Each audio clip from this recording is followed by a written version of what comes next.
Bonjour à tous, aujourd'hui un épisode un peu spécial car nous allons parler non pas d'un fait scientifique mais d'une théorie sur un sujet où il y aura vraiment, mais vraiment beaucoup de théories, de la plus scientifique à la plus farfelue. Le déjà-vu? Quoi? Bah, moi j'ai toujours entendu dire qu'on n'avait pas de consensus sur la pression de déjà-vu. Tu vois, le truc qui fait que c'est la première fois qu'on voit quelque chose, qu'on voit un événement, mais on est convaincu de l'avoir déjà vécu une fois. Ah oui, ça. Non, mais ce qu'il faut comprendre avec ce phénomène-là, c'est que pour savoir ce qui se passe dans le cerveau, il faudrait qu'on étudie le cerveau avec un IRM pendant l'événement. Or, c'est pas un événement qu'on peut provoquer, et c'est un événement relativement rare, genre, ça n'arrive pas tous les jours. Et pour l'instant, on n'a pas encore réussi à avoir un mec qui a eu cette sensation-là pendant qu'il faisait un IRM. Et du coup, tu vas nous parler de quelle explication pour ce truc? Non mais j'ai jamais dit que j'allais aborder ça, moi, hein. C'est toi qui m'emmerde avec ce truc. Perso, j'avais dans l'idée de prendre un thème un tout petit peu plus stylé. Excuse-moi d'essayer d'apporter des idées intéressantes et originales. Et c'est quoi ton idée si géniale que ça?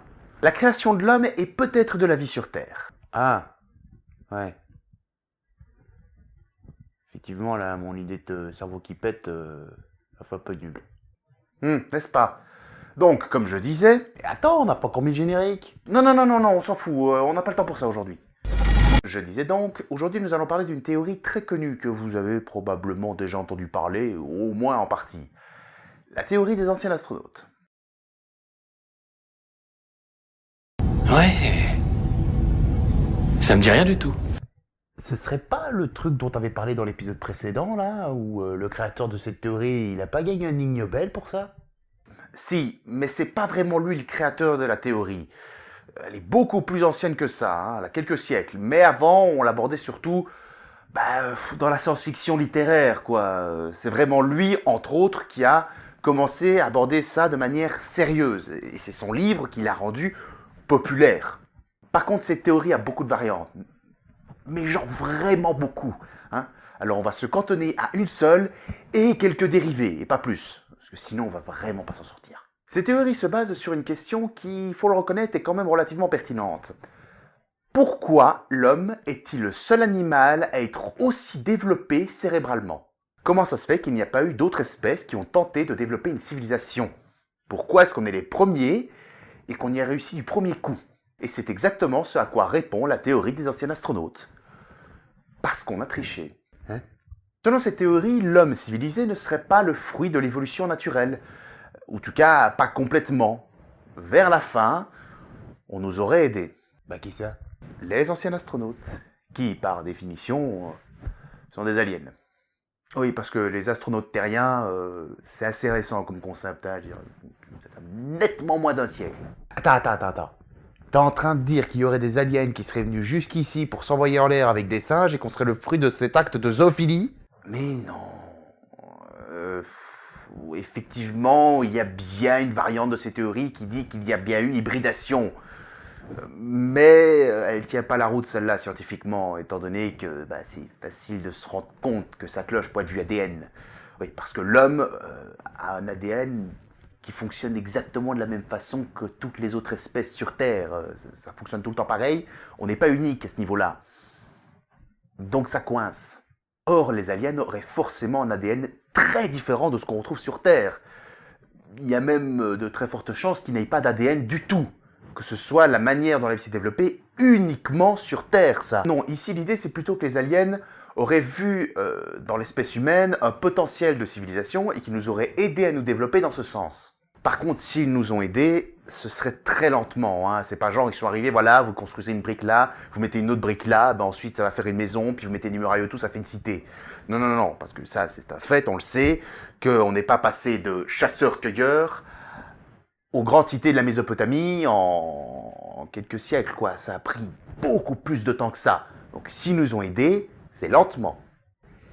C'est pas un peu tiré par les cheveux, ton truc, là? Tilk, vous avez des cheveux. Mais c'est vrai qu'il y a aussi une possibilité qu'ils nous aient aidés de manière biologique en accélérant notre évolution dans le sens dans lequel ils le voulaient. Mais pas avec de l'hybridation, ça par contre c'est sûr que non. Ouais, c'est un peu comme si on prenait la race la plus développée de cochons, qu'on exterminait toutes les autres, et que de génération en génération, on ne gardait que les meilleurs afin d'obtenir une race suprême de cochons.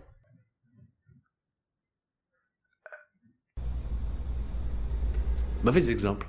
Par ailleurs, il serait possible qu'on retrouve des traces de ce passage des aliens dans la mythologie des anciennes civilisations. Dans les dieux. Bah oui, imaginez un peu des êtres venus du ciel dans des vaisseaux gigantesques capables de prouesses mais extraordinaires et ayant des connaissances quasiment omniscientes. Alors que vous savez même pas ce que c'est une roue. Si on ajoute à ça le fait qu'ils vous guident, en toute logique, vous finirez par les voir comme des dieux. Peut-être même que c'est eux qui se sont présentés comme ça. Je suis Anubis. Et donc tout ce qui est Zeus, Pluton, Odin, Gaïa, ce sera en fait la façon dont nos ancêtres auraient perçu cette aide. Ils les auraient vus comme des êtres divins. Oui, par contre je dis aide, mais il est tout à fait possible qu'ils nous aient dominés. Que c'était absolument pas dans l'idée de créer une civilisation, mais plutôt de créer des esclaves sur mesure. Mais qu'est-ce qui pousserait une race ultra développée comme ça à créer une espèce aussi belliqueuse que la nôtre? Et alors, c'est son droit. Comme je l'ai dit, peut-être pour se fabriquer des esclaves, ou par complexe de Dieu, parce qu'ils le pouvaient, ou tout simplement par volonté scientifique. Et oui, il est tout à fait possible qu'ils aient voulu étudier leur évolution à travers nous, qu'ils ont voulu savoir comment se créer une civilisation. Oui, mais là, il n'y en a plus des dieux. Oui, alors pour ça, il y a en gros 3 possibilités. La première, c'est qu'ils sont partis. Et pourquoi il nous aura abandonnés après autant d'efforts? C'est aussi son droit. Ils se sont peut-être dit qu'on avait suffisamment de base, qu'on n'avait plus besoin de leur aide et qu'il était peut-être temps qu'on se débrouille tout seul. Et il y a aussi le fait que, comme tu l'as dit, notre espèce est quand même relativement belliqueuse et aussi très autodestructrice. Il n'est donc pas impossible qu'ils aient vu dans notre attitude un échec, qu'on serait en réalité une expérimentation ratée. Et donc du coup, ils ont décidé de se barrer et de retenter leur chance ailleurs. Une autre possibilité serait que maintenant qu'ils ont commencé le processus, ils ne veulent plus interagir avec nous pour ne pas biaiser les résultats, pour qu'on se développe naturellement dans ce qu'ils désirent obtenir, ou du moins observer. Et c'est pour ça qu'on ne les verrait plus. Ils sont là, ils nous observent, mais ne réagissent plus. Quant à la dernière solution, ils seraient toujours parmi nous, dans l'ombre, à nous diriger dans le secret, tel un gouvernement d'ordre mondial. J'en ai trop fait, là, non? Mais bon, là, on est dans la partie farfelue de la théorie. Par contre, pour qu'une théorie reste une théorie, il faut que des arguments aillent dans son sens. Sinon, c'est une histoire, un conte. Et il faut reconnaître que la présence de ces extraterrestres répondrait à quelques mystères durant l'Antiquité. Notamment, comment ça se fait que 2 peuples au même moment, se sont mis à construire des architectures dépassant de très loin leurs compétences, étant similaires et pourtant vivant à l'autre bout du monde, littéralement, et ne pouvant pas s'être rencontrés. Les Mayas et Égyptiens avec leurs pyramides. Pyramides qui seraient un hommage fait au vaisseau de leur dieu, ou alors une piste d'atterrissage leur permettant de se poser. Donc, une espèce capable de voyager dans l'espace et de créer des êtres doués de conscience aurait besoin de pyramides qui prennent plus d'1 siècle de construction pour juste atterrir. C'est étrange. Et je vais m'arrêter là pour cette théorie. Vous l'aurez compris, on est le 1er avril. Oh putain, mais tu m'as fait peur! J'ai vraiment cru que t'étais parti en couille, toi, avec tes aliens! Ah non, mais attention, c'est pas un prank du tout, là. Je ne suis pas foutu de votre gueule, Cette théorie-là, elle existe réellement, et les arguments que j'ai donnés sont véridiques, Tout ça, c'est vrai, comme théorie. Ouais, mais bon, c'est une théorie du complot, ton truc. Oui, mais celle-ci est un petit peu spéciale, parce que contrairement à quasiment à toutes les théories du complot, celle-ci, on peut difficilement la démonter scientifiquement. Tu veux dire que c'est scientifiquement valide? Non. Et c'est pour ça que j'ai voulu parler de cette théorie aujourd'hui. J'ai voulu montrer la différence entre une théorie scientifique et une théorie scientifiquement plausible. Déjà, la première chose qui cloche, c'est qu'elle n'a pas d'argument valable qui va en son sens. Celle que j'ai donnée, là, avec les pyramides, si c'était des pyramides des 2 endroits, c'est tout simplement parce que c'était des monuments gigantesques, très difficiles à tenir droit. Or, le triangle, c'est la forme la plus stable. Le bas retient bien plus facilement le haut, vu que le haut est plus petit. Donc c'est pour ça que c'était pyramide dans les 2 cas. Parce que c'est ce qui était le plus simple à faire. Et pour ce qui est de l'exploit de l'avoir fait, Alors oui, à l'époque où le livre est sorti, on n'avait aucune idée de comment les Égyptiens et les Mayas avaient réussi à faire ces pyramides avec leurs moyens du bord. Sauf que maintenant on le sait, on a compris comment ils ont fait. Donc là, c'était une question pertinente avant, mais ça ne l'est plus maintenant. Maintenant on sait comment ils ont fait. On a trouvé une technique beaucoup plus simple pour expliquer les pyramides de Khéops. Et plus ou moins tous les arguments qu'on a avancés se sont fait démonter avec des explications beaucoup plus simples. Cela dit, l'absence de preuves ne veut pas dire que la théorie est fausse. Il y a des tas de théories ultra scientifiques pratiquement reconnues dans le monde pour lesquelles on n'a pas encore de preuves, notamment la matière noire. On n'a aucune preuve de son existence et pourtant on la prend très au sérieux. Donc c'est pas une raison de refuter cette théorie. Disons que c'est un argument. Mais le truc, c'est qu'en science, contrairement à ce que beaucoup de gens pensent, il y a une façon de procéder, une règle d'or qui doit aller tout le temps. On ne peut pas en déroger. Et justement, les parasciences en général, que ce soit l'astrologie, la cryptozoologie, les théories du complot, n'appliquent pas cette règle d'or. C'est pour ça qu'on leur refuse le titre de science. En science, on observe des faits et on tente d'élaborer une théorie pour expliquer ces faits après. Pas l'inverse. Or là, dans ce cas-ci, c'est clairement ce qu'ils ont fait. Ils ont élaboré une théorie comme quoi il y avait des aliens qui étaient venus dans le passé, et ensuite ils se sont mis à chercher des preuves pour étayer ça. En faisant ça, t'en trouveras forcément des preuves à la con, la plupart du temps, mais t'en trouveras. C'est pas comme ça que ça marche. Non, on observe et on déduit. Une autre chose qui est très importante en science, c'est le rasoir d'Occam. Alors lui, c'est vrai qu'il marche pas à tous les coups. Déjà en physique quantique, il marche pas du tout. Mais la plupart du temps, si une théorie ne réussit pas le test du rasoir d'Occam, il y a de très très fortes chances que cette théorie ne soit pas la bonne. Et c'est quoi ce rasoir? En gros, ce que le rasoir d'Occam dit, c'est que si un phénomène a plusieurs explications, il faut toujours prendre la plus simple. Si c'est compliqué, c'est pas la bonne solution. Cherchez quelque chose de simple, d'évident. D'ailleurs, c'est plus ou moins en appliquant le rasoir d'Occam que Einstein a démonté l'éther à l'époque et a développé à la place la relativité restreinte. Donc voilà, une preuve de l'application du rasoir d'Occam. Et là, une race d'aliens voyageant des milliers d'années pour atteindre une planète dans un trou paumé de la galaxie, pour y faire des expériences sur des primates et créer une race supérieure intellectuellement, pour ensuite se barrer en ne laissant absolument aucune trace de leur passage.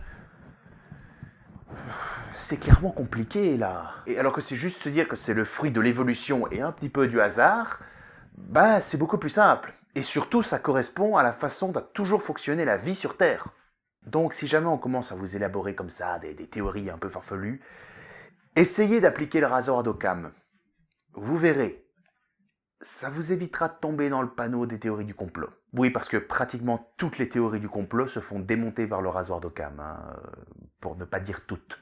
Mais en quoi il est pertinent ton truc là, scientifiquement? J'ai pas dit pertinent.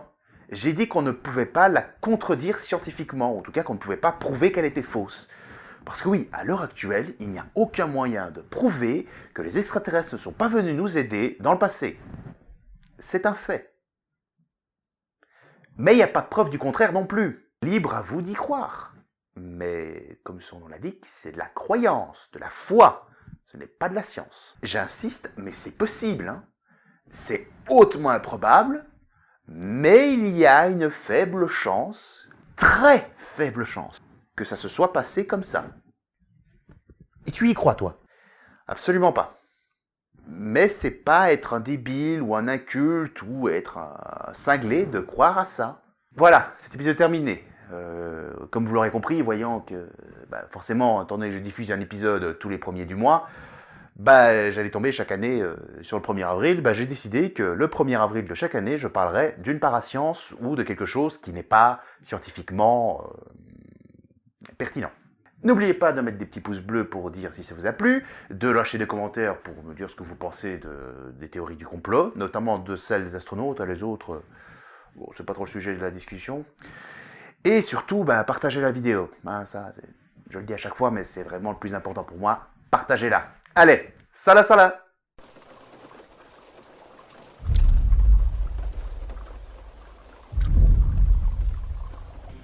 Waouh, qu'est-ce qui se passe là?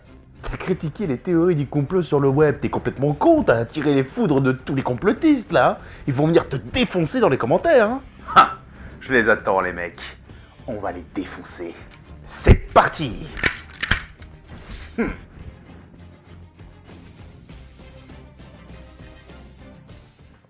Pourquoi il se passe rien? C'est étrange. Ah, mais oui, que je suis con. Personne regarde nos vidéos, c'est bon, on est tranquille. Ah, mais oui, qu'on est con. Bah, du coup... Couscous? Ouais, allez.